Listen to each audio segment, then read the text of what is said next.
Hello everyone and welcome to Cinderful Gaming. In today's video we're going to look at getting started with the Warbred in Conquest, the Last Argument of Kings, using the faction's 2025 Supercharged starter set as a starting point. Big thanks to Parabellum Wargames today, who have made this video possible with their fantastic support. They've given us a discount affiliate code to use, which will get you 10% off your purchases from the Parabellum Wargames e-store, and also go a long way to help supporting the channel while you grab that discount for yourself as well. Leading the box set is a Warbred Chieftain. This is a pretty solid fighter style character that also has some good support abilities for various units. It has Cleave 2 as standard, along with Flurry going with its 6 attacks, makes it a pretty lethal fighter as we've said.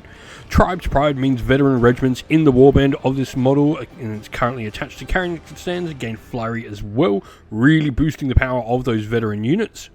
Crushing Force means while friendly infantry tribes units regiments are within 10 inch of this character stand and it chants the battle cry, they'll gain impact +2 special rule, so another way to benefit units around. And then Tempo as well, where friendly infantry tribes units regiments in this character's warband gain Vanguard 3 as well, enabling some extra move as they come onto the table. Your Supremacy ability is Concentrated Assault, which is always active, and the range of the Chieftain's Crushing Force changes to cover the entire battlefield. Furthermore, the Chieftain's Tempo now affects all friendly infantry tribes regiments in the army. So if this model is going to be in your force, it almost always wants to be your general, as it just gets so much better. Next we have the veterans. This is obviously one of the units that were mentioned specifically by the Chieftain special rules. Now they don't have Flurry standard on here, but remembering if we have that Chieftain and he joins them, they do get Flurry, so it's really nice when they've got 5 attacks per stand with Clash 3. They do have shields as well, which boost them up to a nice respectable defense 3 in their front arc. And Forged in Battle is a really fun ability, especially with how the Warbred work with their chant markers. The regiment may add an additional chant marker to the chant sequence belonging to either its cult or the Cult of Conquest. So a really powerful ability when you activate this unit. It's something to remember when you are activating them, obviously playing around with the Warbred rules. Now the big thing here is the unit does lack any cleave or anything like that, but the Flurry definitely does help in getting so many more attacks through for the unit.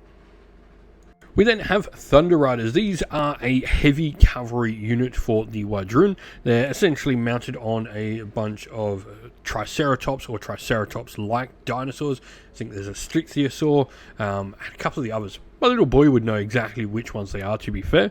But these are a pretty solid combat unit, as you expect with most things Warbred. Brutal Impact 2, along with Thundering Charge on them as well, which means the regiment can perform a march action immediately followed by a charge. The regiment will gain Brutal Impact +1 on the following charge, so even if you're not getting to attack in that same activation, you will get a little bit more damage through that Brutal Impact, going to 3 with Impact 4.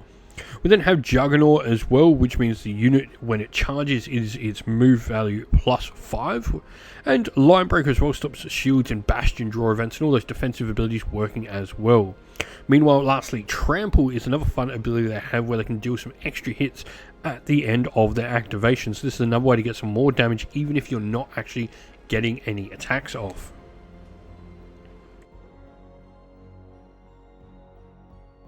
And lastly, inside the box set, we have the Warbred. These are a medium brute unit, so big hulking models you can have.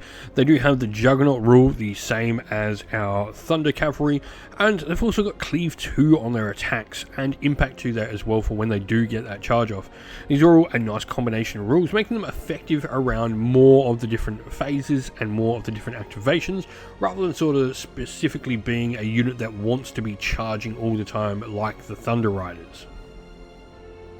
And so where to go next? We don't need an awful lot to bring this force up to 1,000 points, and I think one of the best ways to do it is just by taking another unit, combining your veterans into a nice big chunky block of them, and then taking a unit of Braves. Braves are a much more defensive focused unit with shields and support too, meaning they get more attacks if some of the stands aren't in combat.